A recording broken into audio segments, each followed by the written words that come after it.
বললাম এলাম একটুখানি কথা বলতে এলাম, কথাগুলো শুনে যাবে, একটুখানি কথা শুনে যাবে। এখন দেখছি অঙ্গনারীরাও আন্দোলন করছে, আশারাও আন্দোলন করছে। তো অনেকে দেখছি গিয়ে জিজ্ঞেস করছে, দিদি স্কুটিটা কিনেছেন?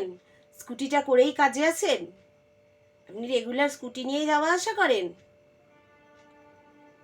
তো তাদেরকে বলছি, হ্যাঁ স্কুটিটা কিনেছে। সবারই কুজোরও চিত হতে ইচ্ছা করে, সবারই একটু শখ ইচ্ছা করে। আমরা কষ্ট করছি বলে এই নয় আমাদের স্কুটি চড়ার অধিকার নেই, আমাদের গয়নাগাটি পরার অধিকার নেই। আমরা কষ্ট করছি কারণ আমরা এইসব পরবো বলেই কষ্ট করছি। এই যে কষ্টটা করছি এগুলো জড়াবো বলে গায়ে, সোনা গয়না পরবো, ভালোভাবে থাকবো, স্কুটি নিয়ে ঘুরে বেড়াবো, বিভিন্ন জায়গায় ঘুরতে যাবো, এর জন্যই কষ্ট করছি। আন্দোলন করছি কেন? না কাঁদলে তো মাও দুধ দেয় না। তাহলে আন্দোলন করলে না করলে সরকার দেখবে কি করে? আর সত্যি করে বলছি, যারা নেগেটিভ কমেন্ট করছো না তারা কমেন্ট করে যাও, কারণ তারা তো কমেন্টেই থাকবে। লোক সমাজে তো আসবে না, তারা কমেন্ট করে করে করে করে হাঁপিয়ে যাবে, পরে বন্ধ করে দেবে। তাতে আমাদের কিচ্ছু যায় আসে না। অনেকে দেখলাম ভিডিও করছে, অঙ্গনারীকে জিজ্ঞেস করছে, আপনি স্কুটি করেই যাওয়া আসা করছেন? মানে প্রমাণ করছে একটা অঙ্গনারী এই কটা পয়সা নিয়ে আন্দোলন করছে, আবার সেই স্কুটি নিয়ে যাচ্ছে আসছে কেন?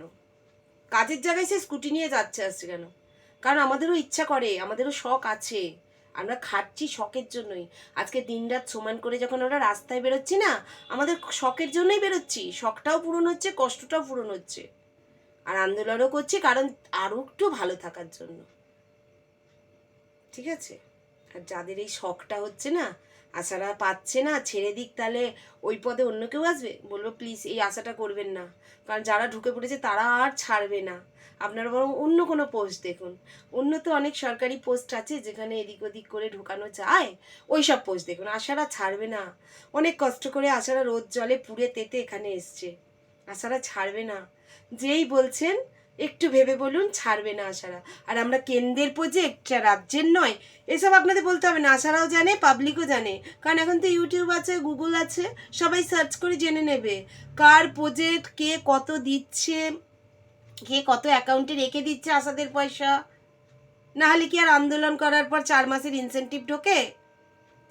ঠিক আছে, বেশি আর হ্যাজালাম না, কারণ আমি বেশি কথা বলা পছন্দ করি না। আর বন্ধুরা তো সব বলছি, আমার বলার দরকার নেই, খালি আমি এইটুকুনি বললাম, পোস্টটা পুরোটা দেখবেন। আর একটা নেগেটিভ কমেন্ট, পজিটিভ করতে হবে না, নেগেটিভ কমেন্টই করে যান, কিন্তু করে যাবেন। আমিও দেখতে চাই আপনি কীরমভাবে কথা বলতে পারেন, আপনি আশাদেরকে কি মনে করেন, দেখে যেতে। আমরা কাজ করছি, লড়াই যতদিন কাজ করব লড়াইটাও চলবে, ছোটোখাটো ব্যাপার নিয়ে আমরা লড়াইটাও করে যাব। আর আপনাদের নেগেটিভ কমেন্টগুলোর বেশ একটু ভালো লাগবে আমাদের, এটা বলছে ওটা বলছে, ভালো লাগবে বেশ শুনতে। ঠিক আছে, একটু করে যাবেন। 800 টাকা থেকে এখানে এসেছি ছেড়ে দেবার জন্য নয়। ঠিক আছে, যারা বলছেন ছেড়ে দিলে না পোষালে ছেড়ে দিক, তাদেরকে বলছি ছেড়ে দেওয়ার জন্য আসিনি দাদা, দাদা বা দিদি, দিদি ভাই, ছেড়ে দেওয়ার জন্য আসিনি। ঠিক আছে, টাটা, বাই।